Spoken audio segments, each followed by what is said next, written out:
रुड़की के नारसन स्थित भाजपा नेता एवं हरियाणा के पूर्व कैबिनेट मंत्री साथ ही मंगलौर विधानसभा से भाजपा प्रत्याशी रह चुके करतार सिंह भड़ाना के कार्यकाल पर एक सभा आयोजित की गई। सभा की शुरुआत राज्यसभा सांसद डॉक्टर कल्पना सैनी ने संबोधन के साथ की। उन्होंने कहा कि प्रधानमंत्री नरेंद्र मोदी ने देश हित में बड़ा कदम उठाते हुए जीएसटी की दरों को घटाया है। अब 28% से घटाकर 18% कर दिए जाने से आमजन को सीधा लाभ मिल रहा है और व्यापार जगत को भी राहत मिली है। सभा में मुख्य रूप से करतार सिंह भड़ाना का बयान सुर्खियों में रहा। भड़ाना ने कहा कि जो लोग कभी 28% जीएसटी वसूलते थे वही आज इसके खिलाफ आवाज उठा रहे हैं। उन्होंने दावा किया है कि प्रधानमंत्री मोदी ने देश की जनता को बड़ी राहत दी है, लेकिन जैसे ही मीडिया कर्मी ने उनसे सवाल किया कि जीएसटी तो सरकार की वसूलती रही है, तो भड़ाना असहज नजर आए और उनकी जुबान लड़खड़ा गई। यहाँ तक कि उन्होंने जीएसटी को उगाही बताने जैसे शब्दों का इस्तेमाल कर दिया।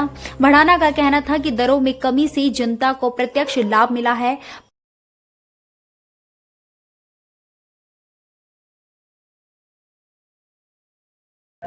जीएसटी को लेकर लोगों को बताया गया है, कितना फायदा हुआ, क्या कहते? देखो, ये मेरे से ज़्यादा आप जानते हो, मेरे बहुत बड़े नेताओं ने बता दिया। और मैं आपको एक बात मैं बता देता हूँ जो किसी ने नहीं बताया, कि जीएसटी बढ़ने का विरोध तो होता है और कुछ लोग जो है जीएसटी घटने का विरोध कर रहे हैं। क्यों कर रहे हैं आप बता सकते हैं? बुद्धिजीवी हैं, उनको ये नुकसान हो रहा है कि पहले वो 28% की खाते थे, अब वो 18 की रह गई। मंत्री जी, जीएसटी तो सरकार को जाती थी। किसको जाती थी? सरकार को। नहीं, जीएसटी सरकार को जाती थी, 28% की जीएसटी जाती थी। लेकिन जब अब मोदी जी ने देखा कि भाई देश के लिए और क्या करना चाहिए, तो ये करना कम करना जरूरी था। और अगर ये और ठीक से इसका कंट्रोल हो जाएगा तो वो और कम करेंगे। देश की जनता को कितना लाभ हुआ इससे? बहुत अरबों खरबों रुपए का, क्योंकि जो आम आदमी टैक्स दे रहा था वो तो सब खत्म हो गया।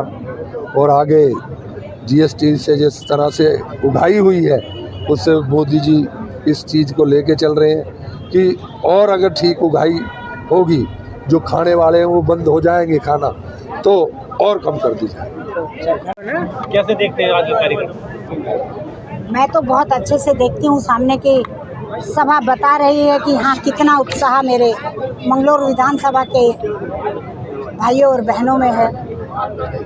जीएसटी से तो 140 का 140 करोड़ भारतवासी प्रसन्न है और उत्सव मना रहा है, क्योंकि हमारी जो इस तरह नशे से जुड़ी चीज़ें हैं, लग्जरी से जुड़ी चीज़ें हैं, उन पर जीएसटी बढ़ेगा। इसके बावजूद भी वो इसलिए खुश हैं। मैं तो दुकान बाज़ार में गई हूँ, रुड़की का बाज़ार किया है मैंने दुकानदारों के। उनका कहना बस इतना है कि जी प्रभावित तो हम भी हो रहे, घर में राशन तो हमारे भी आता था, मेडिकल की छूट मिली है दवाइयों पर, आयुष्मान योजना है, आज बहुत आसान हो गया है बीमारी से लड़ना, ये सुविधा तो हमें भी मिल रही है। मैडम, इतना सख्त कानून जो है हमें जी लाए थे, नकल विरोधी कानून, उसके बाद भी पेपर लीक हो जाता है, लगातार युवा सड़कों पर आ जाते हैं, क्या कहेंगे? देखिए, जहाँ तक आप भी सुन पढ़ और समझ रहे हैं, आप तो पत्रकार हैं, मुझे लगता है कि आप लोगों को पूरी जानकारी होगी। जब सरकार बुलंदियों पर जाती दिखती है और हाथ कुछ नहीं आता, विपक्ष अनेक तरह के हथकंडे अपनाता है, बहुत जल्द सबके सामने आए और कोई बख्शा नहीं जाए। बीते दिन देर शाम को देहरादून के पटेल नगर क्षेत्र में खासा बवाल देखने को मिला। मामला एक स्क्रीनशॉट से जुड़ा था, जिसमें एक व्यक्ति के द्वारा नबी नाम के व्यक्ति पर सोशल मीडिया में धार्मिक भावना भड़काने की पोस्ट की गई। हालांकि पुलिस के द्वारा कार्रवाई करते हुए व्यक्ति को हिरासत में लिया गया और सोशल मीडिया से स्क्रीनशॉट भी हटाया गया। लेकिन इस दौरान देखते ही देखते चौकी के बाहर बड़ी संख्या में भीड़ जुटने लगी और माहौल को खराब करने का प्रयास किया जाने लगा। हालांकि पुलिस पुलिस के द्वारा समझाया गया, बावजूद उनके उन्मादी भीड़ नहीं रुकी तो पुलिस के द्वारा बल प्रयोग कर सबको वहां से खदेड़ा गया। एसएसपी देहरादून ने भी इसको लेकर कहा कि सोशल मीडिया पर धार्मिक भावना भड़काने को लेकर व्यक्ति को हिरासत में लेकर कानूनी कार्रवाई की गई है। वहीं भीड़ में अराजक तत्वों पर भी मुकदमा दर्ज किया गया है।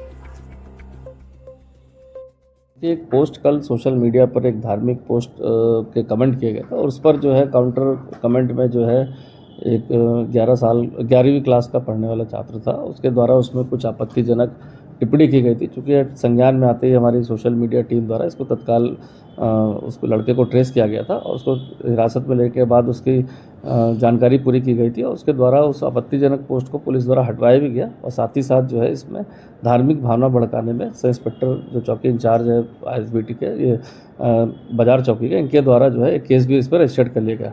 वो चूँकि धार्मिक पोस्ट थी और इसमें बहुत सारे एक समुदाय के लोग वहाँ चौकी पर अपनी शिकायत को लेकर पहुँचे थे, पुलिस द्वारा उनको बताया भी गया कि इसमें जो है तत्काल पुलिस ने संज्ञान लेकर इसमें केस भी रजिस्टर्ड किया है। साथ ही साथ इसमें जो पोस्ट की गई है उसके बारे में पूछताछ की जा रही है। तो उस समय कुछ लोग जो भीड़ में आए थे वहाँ पर, उनके द्वारा वापस चले गए, लेकिन थोड़ी देर में देखा गया कि देर रात्रि थोड़ा सा और अन्य लोग जो उस भीड़ में शामिल हुए और जिसमें लगता है कि कुछ अराजक तत्व हैं जिनकी मंशा इसमें ठीक नहीं थी और करीब 700-800 लोग इस तरह से चौकी के पास इकट्ठा होकर और जो रोड जाम करके और इस तरह के धार्मिक नारे और उन्माद फैलाने का उसमें कुछ लोग प्रयास कर रहे थे। इसको देखते हुए तत्काल समस्त थाने आसपास की फोर्स को भेजा गया था और जब लगा कि स्थिति में जो है कहीं ना कहीं कुछ लॉ एंड ऑर्डर इसमें सिचुएशन बिगड़ सकती है तो हल्का बल प्रयोग करके सभी जो इस तरह के अराजक तत्व थे उनको भी वहाँ से खदेड़ा गया। और इस पूरे घटनाक्रम पर जो हुआ था, इस पर जो है ISBT के चौकी प्रभारी द्वारा इसमें भी जो है मुकदमा से अज्ञात भीड़ पर जो उन्माद फैलाने का प्रयास कर रहे थे या रास्ता जाम करके कहीं ना कहीं लॉ एंड ऑर्डर कंडीशंस को बिगाड़ना चाह रहे थे, तो उनके विरुद्ध भी इसमें केस दर्ज किया गया है। हल्द्वानी के बुद्ध पार्क में बीते 5 दिनों से चल रहा धरना आखिरकार आज समाप्त हो गया। मुख्यमंत्री पुष्कर सिंह धामी द्वारा बीते रोज देहरादून में छात्रों से बातचीत कर 10 दिनों के भीतर CBI जांच और अन्य मांगों को मानने का आश्वासन देने के बाद आंदोलनकारियों ने धरना खत्म करने का निर्णय लिया है। वहीं हल्द्वानी के बुद्ध पार्क में धरने पर बैठे छात्र छात्राओं और समर्थकों ने आज सिटी मजिस्ट्रेट को ज्ञापन सौंपा। इस दौरान हरीश रावत व पीयूष जोशी, जो कि बीते रोज से भूख हड़ताल पर बैठे थे, उन्हें जूस पिलाकर अनशन तुड़वाया गया। वहीं धरना समाप्त होने के साथ ही आंदोलनकारियों ने चेतावनी दी है कि यदि वादे पूरे नहीं किए गए तो वे पुनः आंदोलन का रुख करेंगे। देखिए, मेरा तो बिल्कुल मन नहीं था कि मैं इस संसद से उठूं, क्योंकि सरकार की मैंने पहले नीतियां देखी हैं। माननीय धामी जी ने सदन के अंदर ये बात बोली थी कि जो है हम मुकदमे वापस लेंगे। आज तक वो मुकदमे वापस नहीं हुए, बाबा केदार की कसम खा के कहा था। तो मेरा यही कहना है कि इन बच्चों को ये विश्वास था कि जो है ये सब चीज़ें सही हो रही है और मैंने 7 दिन का समय दिया। पहला कि जो CBI जांच की मांग थी उसका लेटर तत्काल सार्वजनिक करा जाए, जिसमें उन्होंने संस्तुति दी, और गृह विभाग से भी जो भी लेटर है वो लेटर जारी किया जाए।